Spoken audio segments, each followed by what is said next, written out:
All right.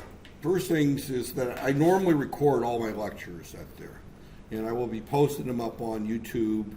And I created a Facebook page group for this class, so you have to kind of look for me out there. But there's two.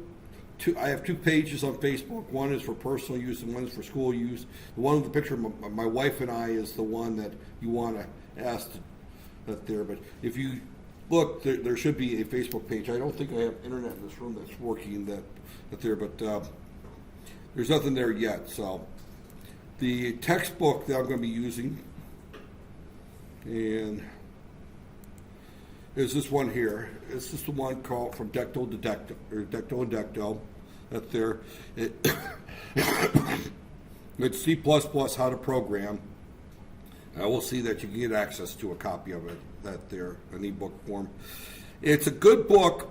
I would consider it an excellent book.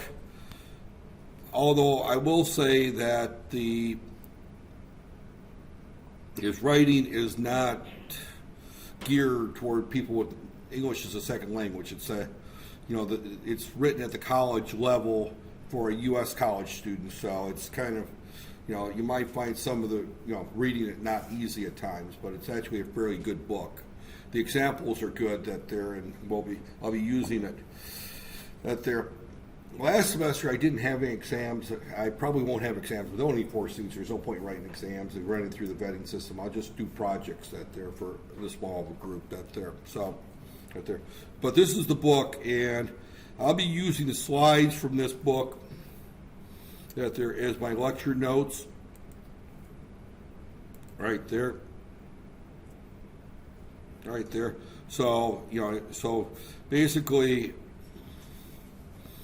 we'll start off with introduction to computers that there, and as you can see, we will only get up to about chapter 13 in this book. We won't get through the entire book, right there.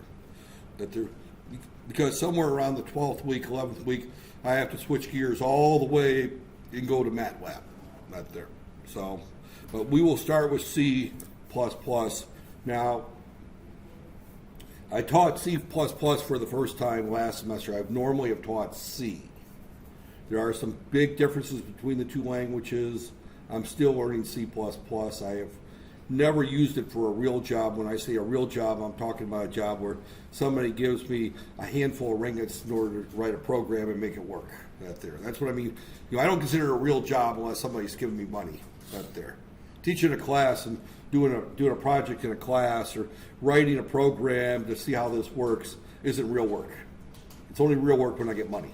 And maybe you don't think the same way, but that's the way I always looked at it. There. I've written probably hundreds, if not thousands, of programs in C for real money for different customers. There. So I'm very familiar with C. There.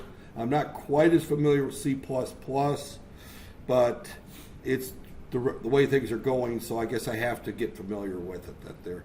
Hopefully I can find some real work in C++ and beef up my skills, because to be honest, I don't really dig into something real deep until there's money at stake.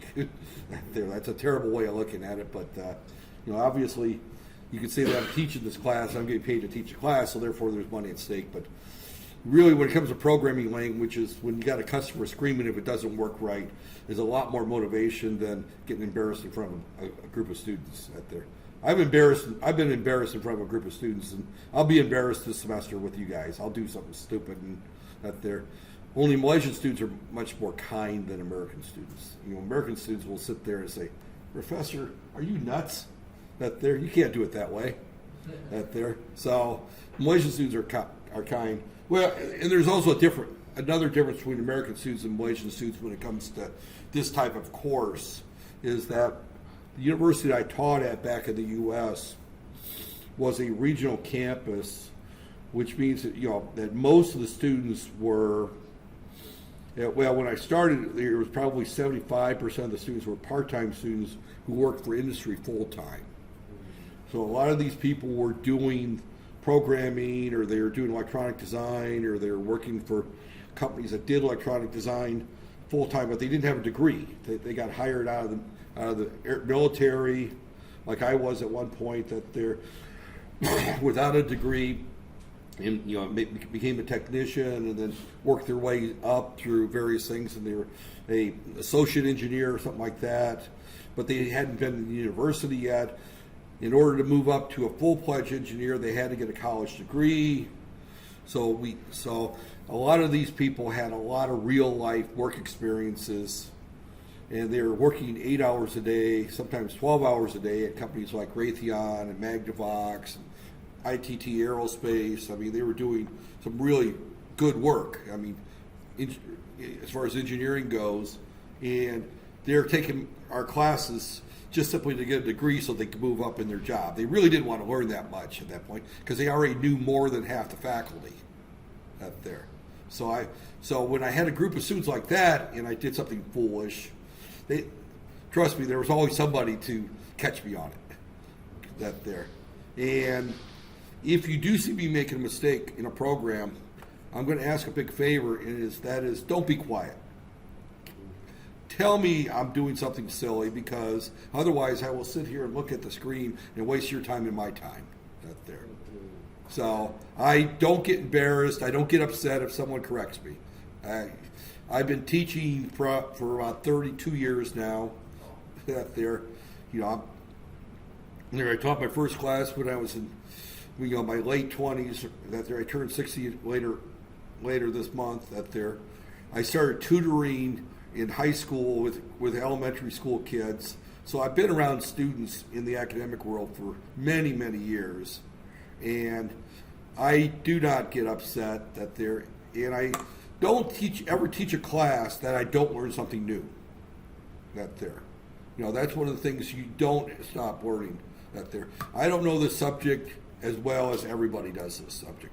I've done a lot of C programming in my life. I've done very little C programming, but at the same time, even if I teach a course that I've done for many, many times, I still learn something new. That there.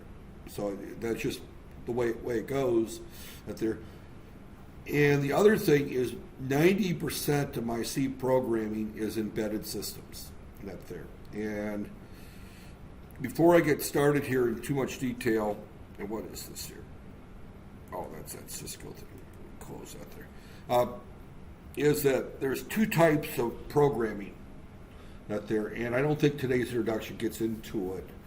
I'm going to talk about that a little bit here before I get into the first set of slides. The most common type of programming that people think of is you're programming an application to be used by a user, and it's for either a desktop computer, a laptop, a cell phone, a tablet, out there. But this is a user application right there. So, and again, I treat these all as applications for computer use right there. It's right there. So, that there. It used to be 90% of all applications were desktop applications right there. Now it's probably about 40% desktop applications and probably 60% mobile device programming. Writing iPhone apps or Android apps or tablet apps, those types of things out there. And the reason is that I see a shift, even in my own personal life, where I use my desktop computer less and less on a daily basis, other than preparing for classes and doing notes and that there. Heavy duty work I can't use my Galaxy Tab for. I can't go through and edit PowerPoint slides effectively using a Galaxy Note. I could do it, but it's not easy. But I can sit down and I can check my bank account, I can surf the web, I can send emails. So I go home at night, unless I'm going to do real work, I usually don't go into the office. I usually just pull out my tab and do everything on the tab. Well, since probably 75% of the population don't do real work on computers, and don't tell people I say that, but that's probably true, that most people that have desktop computers are using to surf the web, write the occasional letter, maybe do their family budget on a spreadsheet, but they don't use it for a lot of for computing, a lot of things you would normally use a computer for. Now, engineers, of course, are a different breed. Our jobs require that we use programs such as MATLAB, PSpice, electronic workbench, Excel, AutoCAD. Our type of work requires a lot more computer use. But the average clerk in the office, probably Word and Excel is the extent of their heavy-duty applications right there. And they could do that fairly easy with a Galaxy tablet with a wireless keyboard and mouse. They behave almost the same on Android devices they do a desktop, because you're only using a tiny bit of the power of the desktop right there. So the other type of programming is that which controls hardware. That's embedded programming. Now, embedded programming is the type of programming that you write that if you've got a microwave oven, it's got an a keypad on the front of it. You set it for power settings, you set it for time, and it turns on the Megatron. It turns on the motor that turns the little, the rotisserie. It turns on the light. It keeps track of the timer. That's also a microprocessor controlled, computer controlled device, and that's also using C. Right there. So C is probably used in 90% of all embedded programming. When I said that I wrote hundreds, if not thousands, of programs in C, I would say probably 90% of them were for embedded programming applications, because that's what I did. That was my, that's what I did as a consultant. That's what I did when I was in industry. Is I wrote code for microprocessors that went into hardware. Right there. I did not write much code for desktop computers. I wrote some, but that wasn't my main thing. Right there. My main thing was, we got a jet aircraft engine that there, and you got to control it. All right, we got to write the software to turn on the various, actuators. Which one, does fuel? Which one opens the air vents? Which one's that there under which commands from the engine, from the main computer, from the aircraft. That was the type of stuff that I like to do. Is write that little controller that controlled that engine. How do you adjust the timing on your car? Back in the old days, we had points. And I don't know if any of these guys are old enough to remember points. I don't think so.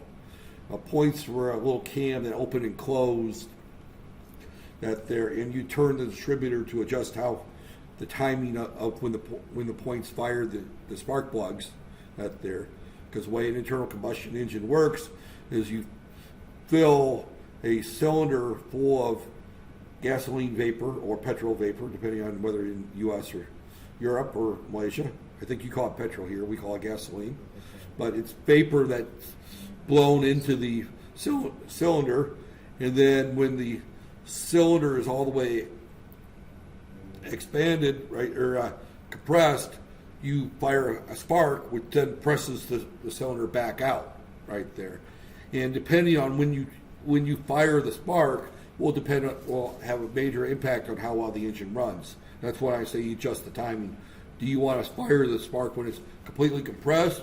Do you want to fire the spark before it's compressed? Do you want to fire the spark as it's going out? And if the timing's off, you start hearing knocking and all kinds of bad things right there. And your fuel consumption goes up there. Now, it used to be controlled by points right there. And a point was two electrical contacts, and of course my camera, I don't have a camera, that opens and closes right there. And then you would open and close that, and every time it closed it would fire the spark plug. That's been completely eliminated from engines, and that's now done by a microprocessor right there. All that is done by the computer today. As a result, we've got vehicles that get far better. I'm going to use the English term because I'm most familiar with mileage. That there. In other words, you get more kilometers per liter of petrol because the engines are so much more efficient. Why is the engine more efficient? Because the computer control does a much better job than the old mechanical controls that there. So, okay, but this is the book right there, and I will see that there. It'll probably be on e-learning that there is that there. The slides, I will also put the slides. I'll put the slides up on Facebook probably after each lecture right there, or hopefully before that there. I usually scan through them beforehand that there. So, okay, with that said, I'm going to jump in here and kind of go through here, and I'm going to pretend I haven't covered any of these slides yet. I don't think I did. I might have started this, but if I did, I apologize for repeating, and I'm going to go until my throat gives out. That there. So I think you hear it starting to go already, don't you? That there, or I feel it's going that there. Okay, our first chapter is Introduction to Computers in C++. Now, I think I would have to find either a 90-year-old man that's lived in a village in Sarawak that's never been outside that village to find someone who's not seen a computer, right? Yeah. That there, or a child that's under the age of about 6 months, because even the 1-year-old, my wife's niece's 1-year-old runs around the house going iPad. So even the 1 and 2-year-olds know how to use computers today, right? That there. My generation, I didn't see my first real computer till I was in high school. That there, and we had a mainframe tie in my high school right there. They were very, very unusual to have computers in any public schools back in the 1970s, right there. And even when I got to the university in '78, that there. Now, when I was in the Air Force, I saw lots of computers. That there, in the military, we had a lot of computers. That there, and the military, of course, drove a lot of the computer technology that we see today. That there, in particular, the U.S. military drove a lot of the technology. That there, but but when I started the university, we really didn't have much in the way of computers even at our campus. That there, that there, we had some terminals that tied to some mainframes that was very difficult to get time on, and we had some very, very low-powered microcomputers. That there, most of the time, we had to write our programs using punch cards on a punch card machine and drop it into the card reader that would tie it to the mainframe, and then 45 minutes later, your program output would come out on a big wad of green paper right there. And then you would go through, find your mistakes, take your punch cards, correct the mistakes, and resubmit your job. Right there. Very tedious. Programming back in those days was very tedious. Out there. Today, fortunately, it is much, much easier. Right there. So, okay, here's a list of the objectives for this chapter. You'll learn the exciting new developments. You look at the hardware, the data hierarchy, different types of programming language, objective programming techniques. We'll talk a little bit about the internet and the World Wide Web right there.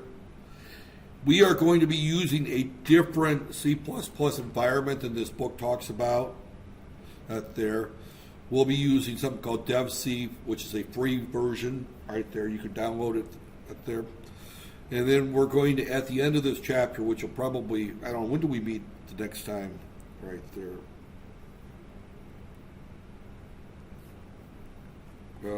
Desktop.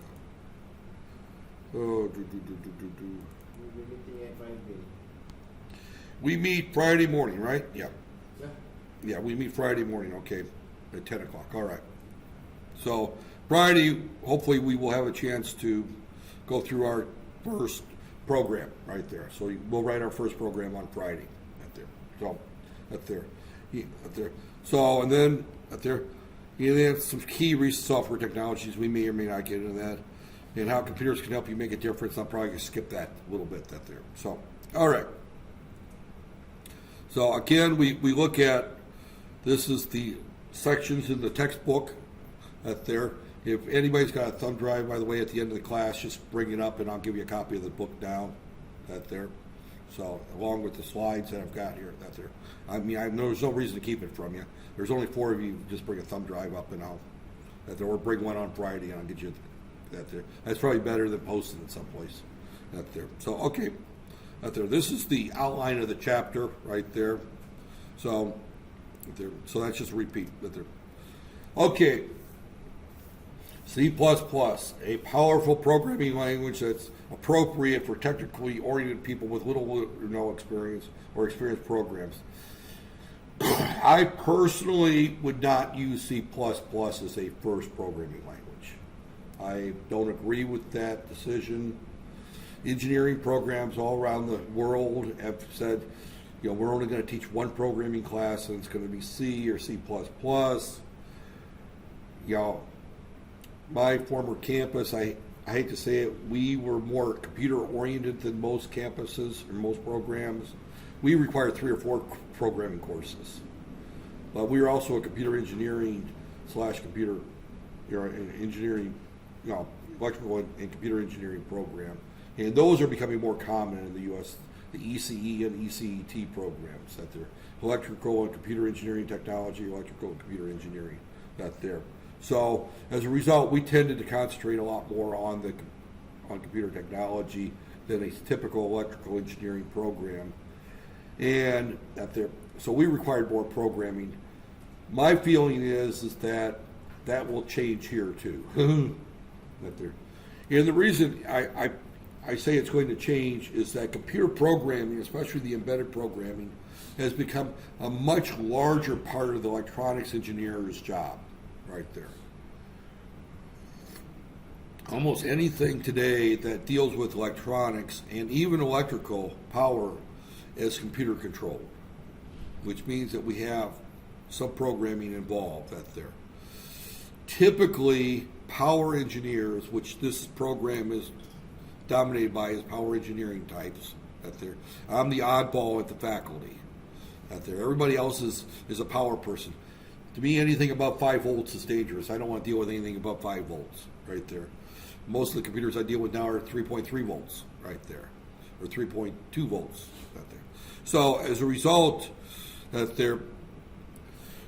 since everything's gone computer control, people that used to not require programming skills are requiring programming skills out there.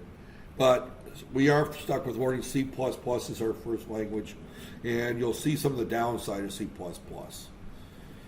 My previous campus, we taught Visual Basic as the first programming language right there.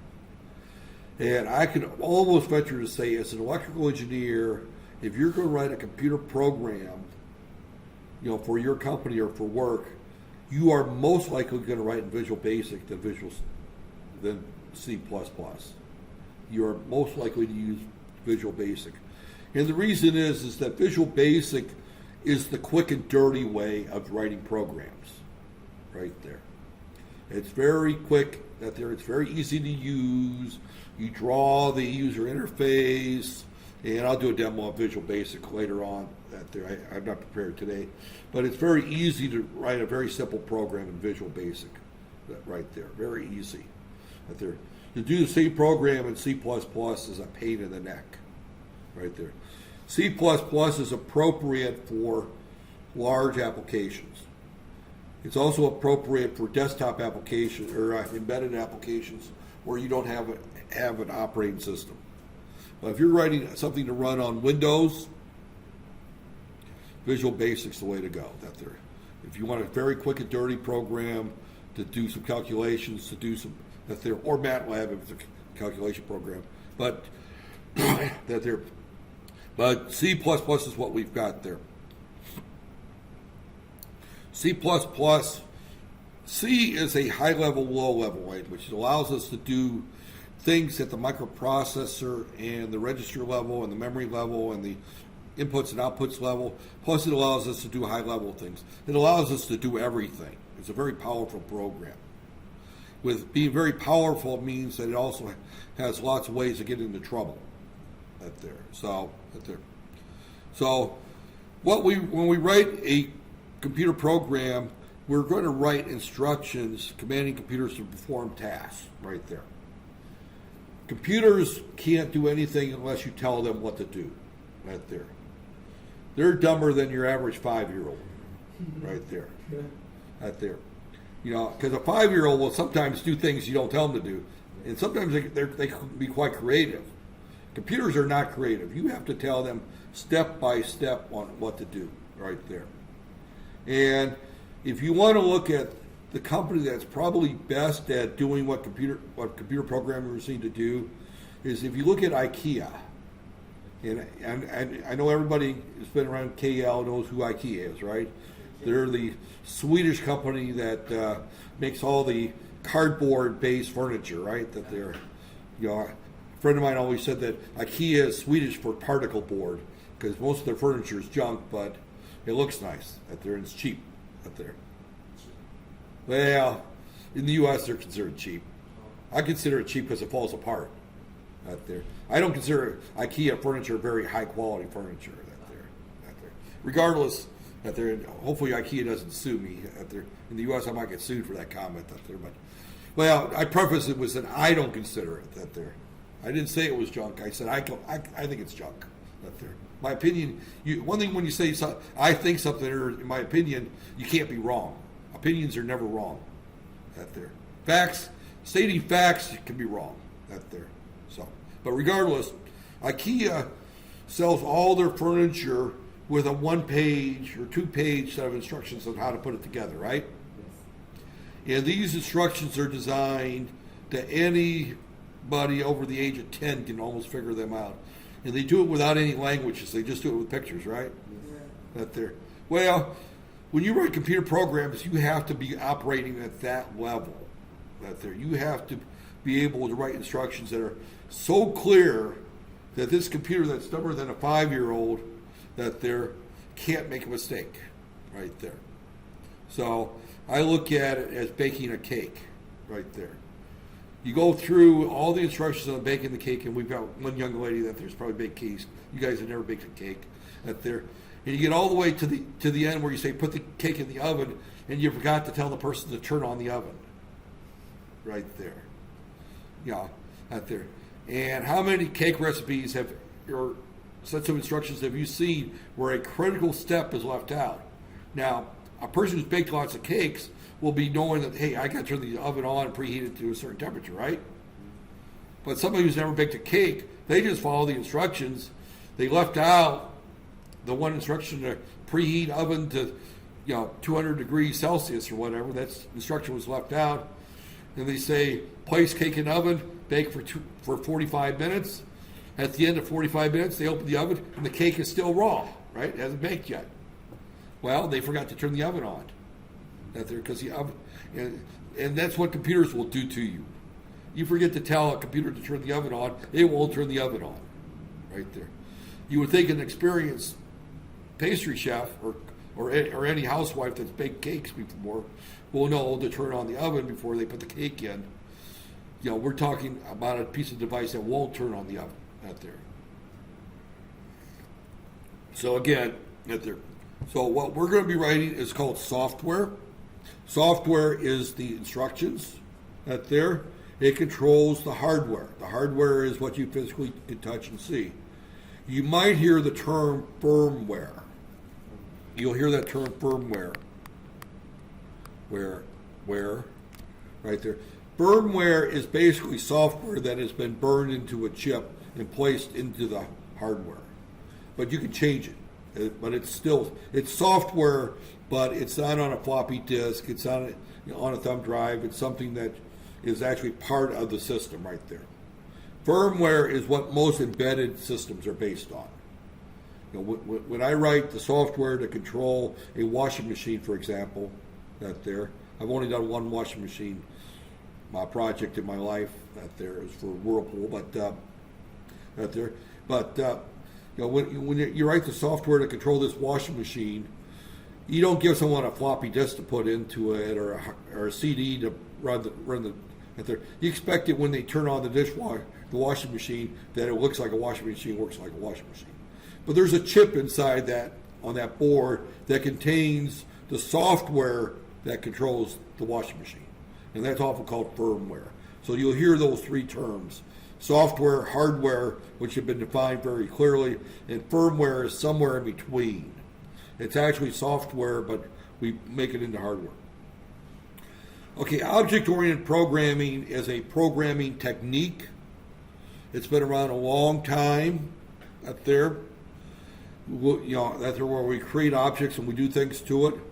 This is what makes, it's OOP. You'll hear the term OOP. This is what makes C++ different than C. I am not real good at object-oriented programming. I still think in terms of procedural type programming, where I set up data structures at there. Object-oriented programming is a different mindset, and I will be struggling with it during this semester along with you. I've gone through this course once where I used it at there. I've done a couple projects where I've kind of skipped on it.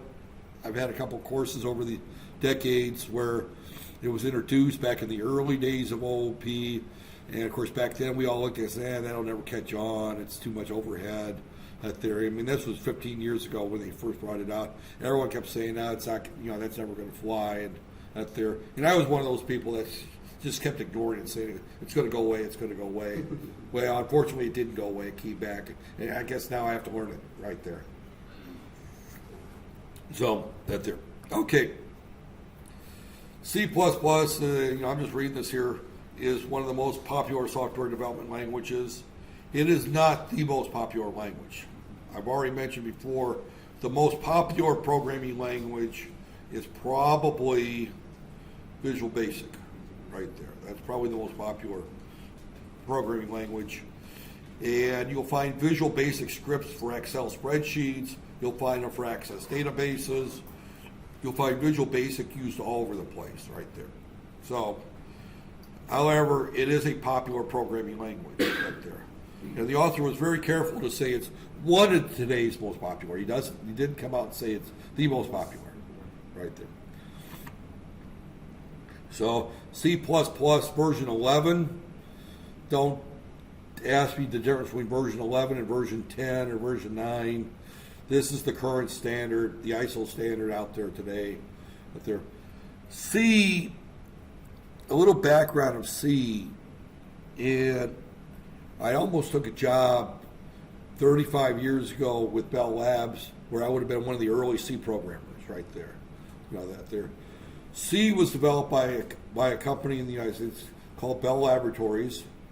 Bell Laboratories at one time was the world's largest non-government owned research companies in the world. Bell Labs is known most commonly in the U.S. as the phone company.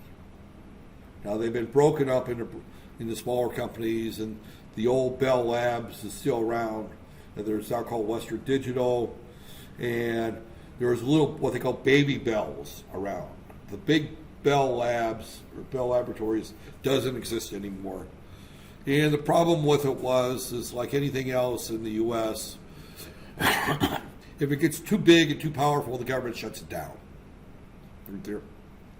And the Bell Laboratories is very, very, back in the 40s, 50s, and even in the 60s, they were the major technology company in the world.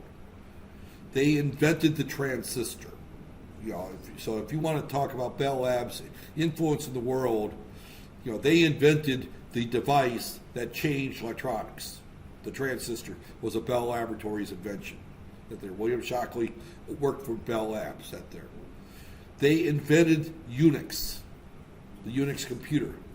They developed C.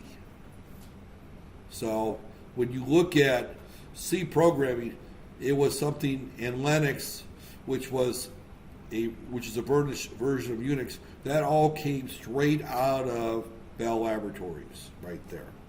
So they are a very powerful company. Very, very to the edge of everything. And when I first was graduating from college in the 70s, it was the early 80s when I was graduating, I interviewed with Bell Labs and offered a job with them at that point. So I had a chance to tour their facilities and everything else. Unfortunately, they didn't pay as much as the people that make defense electronics, so I ended up going to work in the defense industry instead. But Bell Labs, so they developed C. So it's been around for a long time. It was originally developed to write Unix, and Unix was used to operate telephone switches right there. So it's been around for a long time. So right there, they're in use today. There are more than 1 billion general purpose computers and billions more cell phones, smartphones, and handheld devices. I put cell phones, smartphones, and all those things in the general purpose computer category. I look at your Android phone as a pocket computer that happens to make phone calls. Right there. The phone app is just one of the apps there. I mean, it's just like the app that keeps track of how many steps you walk. the app that measures your heart rate, the app that looks at the GPS and gives you directions set there. And another app just happens to be the phone right there. Now, granted, it started off as a cell phone, but then became a general purpose computer right there. And now I can look at something like this tablet PC here, which is this is a computer. This is a Windows 10 computer right there. But I can load Skype on it and make phone calls with my computer, right? Right there. And there are versions of these computers that actually have phones built into them. This one doesn't. Right there. So, right there. But regardless, there's a lot of freaking computers, and pardon my language, there's a lot of computers out there today. Billions and billions and billions. Just like Carl Sagan would say, there's billions and billions and billions of stars. There's billions of computers out there of various types. And what happened here?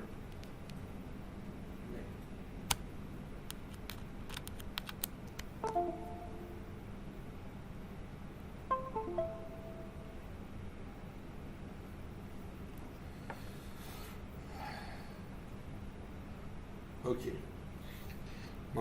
I think maybe my connector, my little adapter might be going bad. So, okay. The internet, this is a slide. Number of mobile internet users will reach 130 million. Probably went past that. Cell phone sales, all this is here. Again, this is probably one of the most important ones that I look at right there. And I pointed to that at the beginning of the class, is that tablet PCs and mobile computing devices are replacing the laptops, right? The laptop, the desktops have been being replaced for the last 10 years with laptops out there. Now an example, Unical, for all their faculty, buy laptop computers. We don't have desktops. Back at my old university, we had a lot more money, and we would typically buy a person one of each out there. I still prefer to use a desktop computer because I do a lot of things that are fairly high powered out there. So I've got a desktop computer that's about 2.5 feet tall, weighs maybe about 30 kg. I mean, this thing's a heavy sucker to pick up. If you ever picked up a 30 kg computer, I mean, even people weigh their iPhones and how many 200 grams, right? That's considered getting heavy on a phone. I'm looking at a computer that's weighing 30, 40 kg out there, 32 gig of RAM, i7 processor. I've got a big, I call it Thor because that's what the case name was, Thor, but it's a big computer out there. I mean, it's a big computer, but I do video editing and things like that with it. So that there. Sometimes if I screw up a lecture, which I rarely take the time to edit any of my lectures from these classes, I just record them and just post them online as they are. If I make mistakes, the mistakes are up on YouTube, right there. If I look like an idiot, the world gets to see it if they want to watch my videos. I don't care at this point. That there, but again, most people don't have that need for editing videos. They are also not running MATLAB at the same time they're trying to record a lecture. They're not trying to run AutoCAD at the same time that they're. So most people can get by very well today with a laptop. A laptop is the biggest computer you need, and especially if you look at something like the Microsoft Surface 4, for example. This is an older version. This is a Surface 3, and this is not the top end. But you can get a Surface 4 with an i7 processor, 16 gig of RAM, a 512 gig, half a gig internal SSD. Plus, it'll take micro SD cards that you can interchange in and out. Plus, it's got docking stations up there, and it's the size of what I'm using here. It's it's the same size, and I can't move this thing without.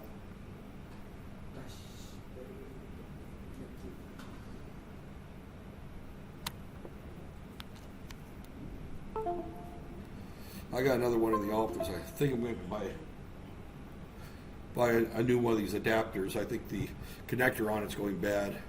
What do you expect? Lazada for 50 ringgits, so I had 30 ringgits set there. So, okay, but getting back to there.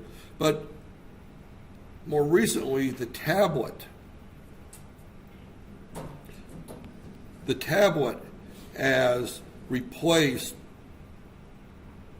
the PC or the laptop in terms of flexibility, because most people, when they want to use a computer, they're just checking their email, right?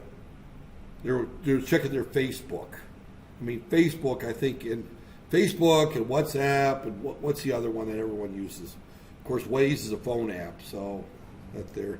WhatsApp is actually a phone app, right there.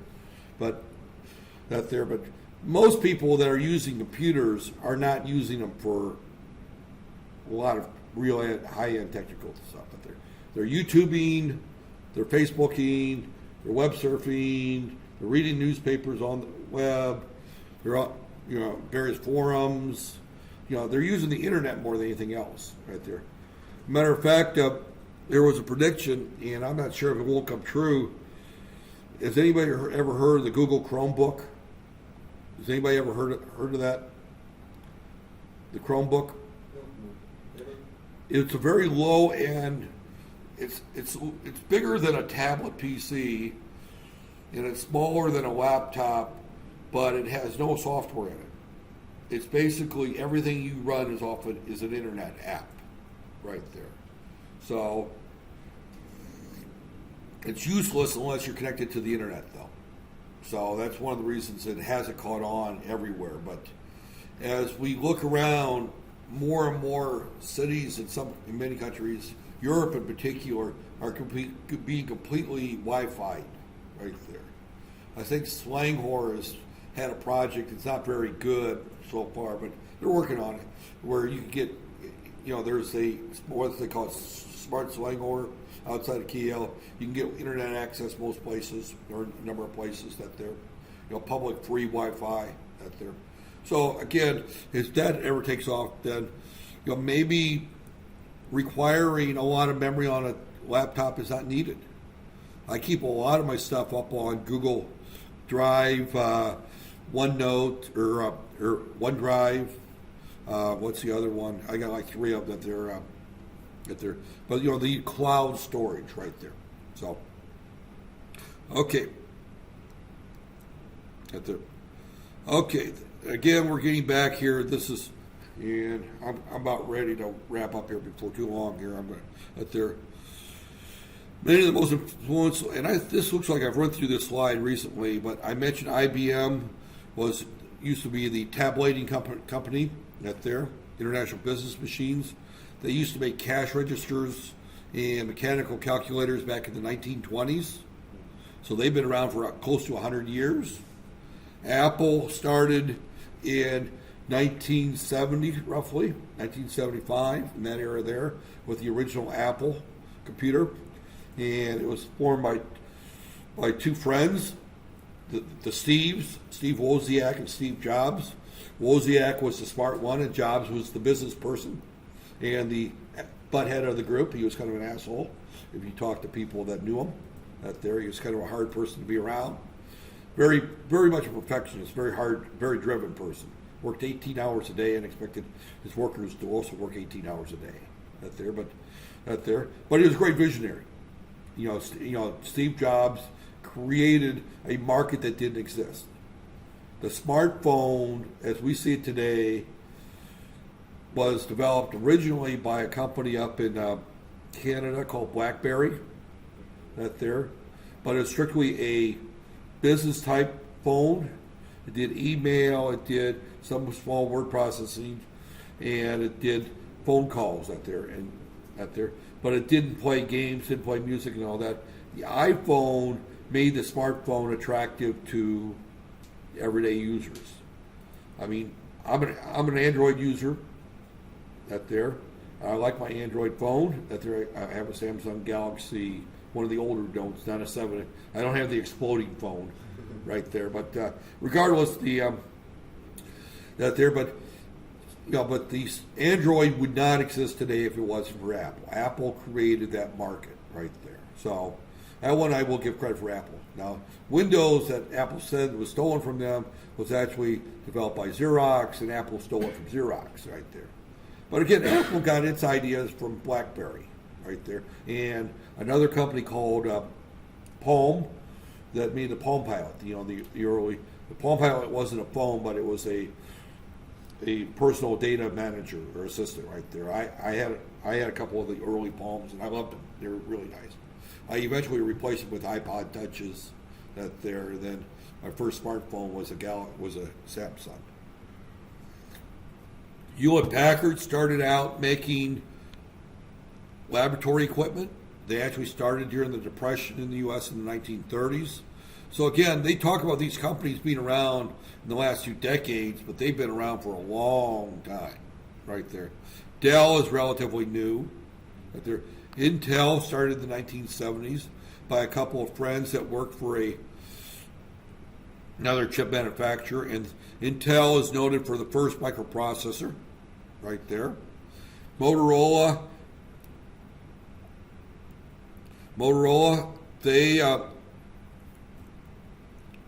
they developed they actually came out of the mobile phone, not the mobile phone, the mobile radio industry, right there. Motorola was well known for making radios for police and firemen and emergency responders, which put them in a very good position to work on a lot of the early mobile phones right there.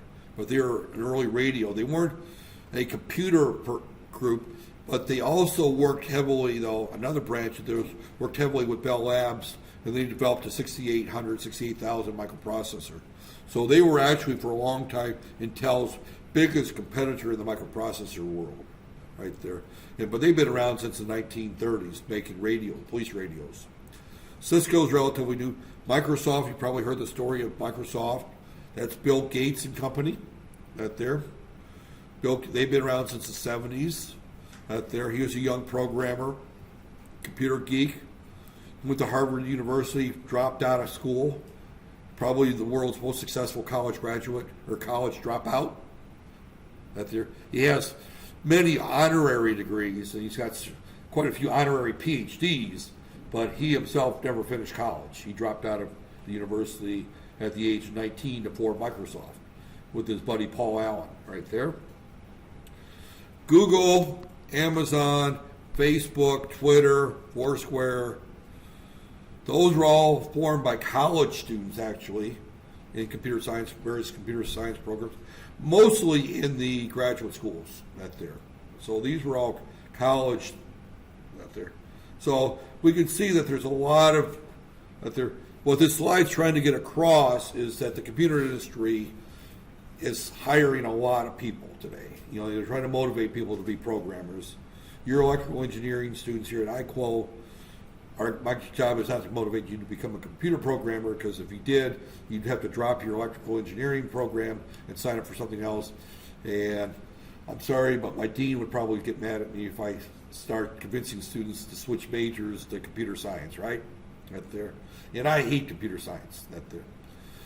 As much as I like programming, the years that I spent as a full-time programmer were probably the most painful, boring years of my life. Out there. I hated being a full-time programmer. That's why I've gone more into the hardware side of it, in the embedded world. Out there. And this is a side note out there, is that typically we have to look at what skills we're good at, what skills we're bad at. As young people, one of the things you need to do at some point is sit down and be honest, what am I good at and what am I bad at? And I'm pretty good at computer programming. I'm pretty good at computer skills. I'm not saying that to brag. That happens to be one of my strong suits. I suck at music. I'm sorry, but if you ask me to play an instrument, I'm out of key. You ask me to sing, I get kicked out of the choir, right there.